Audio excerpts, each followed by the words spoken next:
Dans cette vidéo, nous allons voir la saisie des temps dans EBP Bâtiment V21 et supérieur. Cette fonctionnalité est disponible depuis les logiciels Gestion Bâtiment et Expert Bâtiment. La saisie des temps vous permet de saisir les durées de main-d'œuvre et d'utilisation des matériels liés à vos chantiers afin d'en alimenter les coûts. Dans un premier temps, il convient de définir les préférences. Pour ce faire, cliquez en haut à gauche sur le menu Mes paramètres, puis Paramètres Société et enfin Saisie des temps. Depuis cette fenêtre, définissez la période sur laquelle vous souhaitez effectuer votre saisie des temps, sur la semaine courante, sur le mois courant ou sur la journée.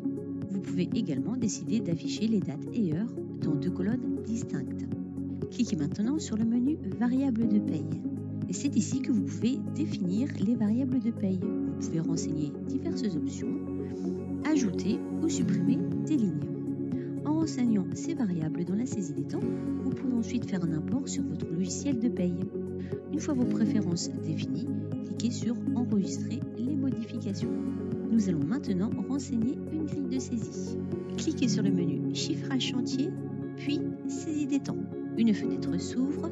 Par défaut, la grille de saisie s'affiche sur la semaine courante. C'est ce que nous avons prédéfini dans les paramètres société. Vous pouvez cependant modifier la période en cliquant sur les flèches. Dans notre exemple, nous allons sélectionner un seul intervenant, mais vous pouvez très bien faire une sélection multiple. Pour que la saisie des temps soit optimale, vous devez au préalable avoir défini le planning et le coût horaire de votre intervenant dans sa fiche. Vous pouvez accéder à sa fiche en cliquant sur le crayon bleu du champ intervenant.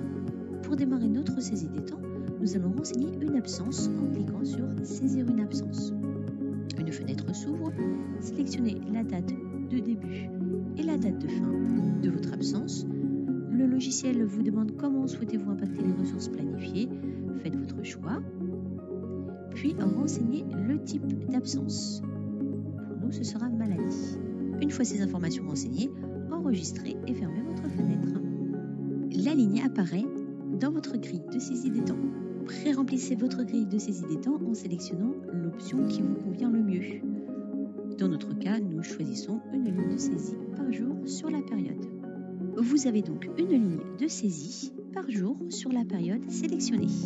Renseignez vos saisies de variables. Dans notre exemple, notre intervenant a effectué 5 heures supplémentaires à 10% le 4 octobre 2021. Vous avez ici une colonne Code du chantier. Sélectionnez la ligne et cliquez sur le crayon afin d'ouvrir la fiche chantier. La fiche chantier s'ouvre sur l'onglet Analyse. Vous y retrouvez l'analyse des coûts par intervenant. Vous voyez ici notre intervenant. Vous retrouvez également la synthèse de votre chantier avec les coûts prévus, les coûts engagés, les coûts facturés, les coûts réalisés et l'écart. Vous pouvez fermer cette fenêtre. Vous pouvez modifier les vues en sélectionnant celles mises à votre disposition. Vous pouvez également modifier les vues en cliquant sur Éditer les vues. Vous retrouvez une colonne Informations avec des icônes liées à un événement. Si vous glissez votre souris dessus, vous avez le détail de l'événement. Si vous sélectionnez la ligne avec l'icône événement, vous pouvez alors cliquer sur Afficher l'événement afin de l'avoir dans son détail. Vous pouvez également importer une feuille des temps en format Excel ou CSV. Puis une fois votre saisie terminée, vous pouvez alors imprimer ou lancer un aperçu. Vous pouvez visualiser plusieurs modèles et imprimer celui qui vous convient. Nous espérons que cette vidéo vous a été utile. N'hésitez pas